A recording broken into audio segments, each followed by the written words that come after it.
माँ शारदे को नमन। प्रणाम। हेमराज जी सर और गौतम जी सर का हृदय से धन्यवाद कि उन्होंने मुझे इस मंच पर आने का अवसर प्रदान किया। और मेरे सभी विद्वान साथियों को नमस्कार। यदि इस प्रतिवेदन में मुझसे कोई भूलवश त्रुटि हो तो मुझे क्षमा करें। द्वितीय दिवस का प्रतिवेदन है लुईस ब्रेल ग्रुप की ओर से। सर्वप्रथम हम सभी शिक्षक साथियों ने अल्पाहार ग्रहण किया।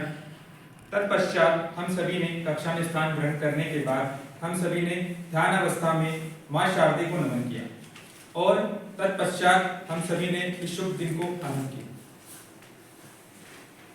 सर्वप्रथम हेमराज जी सर ने एक प्रेरक प्रसंग हम सभी के समक्ष रखा जो कि काल्पनिक न होकर उनके स्वयं के जीवन के अनुभव पर आधारित था, जिससे हम सभी शिक्षक साथियों में एक नवीन ऊर्जा का संचार हुआ।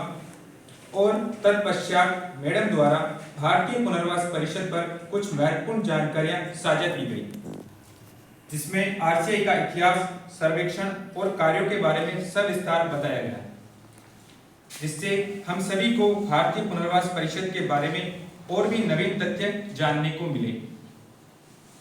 हेमेंद्र जी सर ने प्रशिक्षण के द्वितीय दिवस की शुरुआत एक प्रश्न के माध्यम से की, जो कि वह प्रश्न था, समावेशी शिक्षा से आप क्या समझते हैं।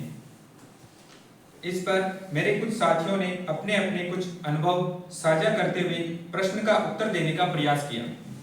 तत्पश्चात हेमेंद्र जी सर द्वारा इन उत्तरों में कुछ संशोधन किए गए और आपने हमें इसके व्यापक अर्थ से अवगत करवाया।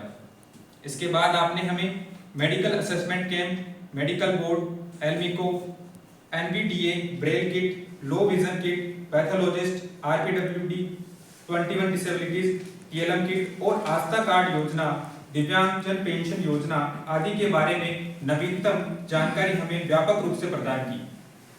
इसके बाद हम सभी का साक्षात्कार प्रीति तनेजा मैम से हुआ, जो कि विशेष वार्ताकार के रूप में यहाँ उपस्थित हुई थी। आप वर्तमान में मेवाड़ विकलांग संस्थान चित्तौड़गढ़ में अध्यक्ष पद को सुशोभित कर रही हैं। आपने हम सभी को आपनो संस्थान, पालनहार और स्वरोजगार योजना के बारे में विस्तार पूर्वक बताया और अपने निजी जीवन के कुछ अनुभव और दिव्यांग बालक बालिकाओं और उनके माता पिता से परामर्श करते वक्त धरातल पर आने वाली समस्याओं और उनके निवारण के बारे में जानकारी उपलब्ध कराई। इसके बाद हम सभी ने भोजन ग्रहण किया और ऑनलाइन प्रश्नोत्तरी में प्रश्न हल किए गए, जिसमें सभी शिक्षक साथियों ने उत्साह के साथ अपनी भागीदारी सुनिश्चित की।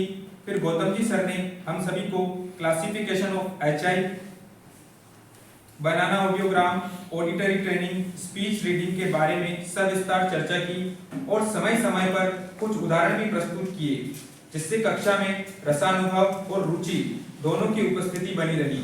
अंत में गौतम जी सर ने हम सभी को साइन लैंग्वेज में अल्फाबेट्स की जानकारी अत्यधिक सरल व सुगम तरीके से उपलब्ध करवाई, जो कि अविस्मरणीय है। अंत में मैं आप सभी का हृदय से धन्यवाद देता हूं कि आपने आपका अमूल्य समय हमें प्रदान किया। धन्यवाद। जय हिंद, जय भारत।